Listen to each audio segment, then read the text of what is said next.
నిండా ఆశలు, ఇంటి నిండా కష్టాలు, పెరిగిన ధరలు, తరగని బాధలు, పాలవాడికి, నీళ్లవాడికి, రెంటుకి, కరెంటుకి, రేషన్కి, మందులకి, కూరలకి, కూతుళ్ళకి, అల్లుళ్ళకి, కొడుకులకి, చదువులకి, పండగలకి, పప్పాలకి, శుభాలకి, అశుభాలకి, అన్నిటికీ ఖర్చు ఖర్చు ఖర్చు.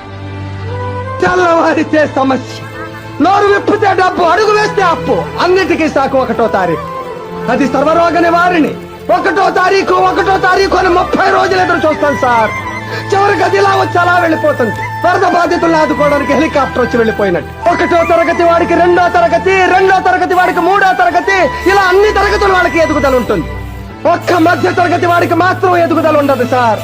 ఒక్కడు రెక్కలు ముక్కలు చేసుకుని సంపాదిస్తుంటే 10 మంది అడ్డగాడిలా కూర్చుని తినే దౌర్భాగ్య సాంప్రదాయం మారినంత వరకు మా మధ్య తరగతి కుటుంబాల కథ ఇంతే.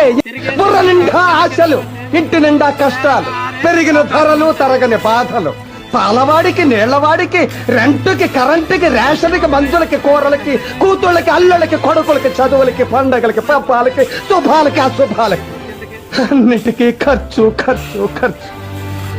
తెల్లవారితే సమస్య, నోరు విప్పితే డబ్బు, అడుగు వేస్తే అప్పు, అన్నిటికీ సాకు 1వ తారీఖు. అది సర్వరోగ నివారిణి. 1వ తారీఖు అని 30 రోజులు ఎదురు చూస్తాను సార్. చివరికి అది ఇలా వచ్చి అలా వెళ్ళిపోతుంది. వరద బాధితులను ఆదుకోవడానికి హెలికాప్టర్ వచ్చి వెళ్ళిపోయినట్టు. 1వ తరగతి వాడికి 2వ తరగతి, 2వ తరగతి వాడికి 3వ తరగతి, ఇలా అన్ని తరగతుల వాళ్ళకి ఎదుగుదల ఉంటుంది. ఒక్క మధ్య తరగతి వాడికి మాత్రం ఎదుగుదల ఉండదు సార్. ఒక్కడు రెక్కలు ముక్కలు చేసుకుని సంపాదిస్తుంటే 10 మంది అడ్డగాడిలా కూర్చుని తినే దౌర్భాగ్య సాంప్రదాయం మారినంత వరకు మా మధ్య తరగతి కుటుంబాల కథ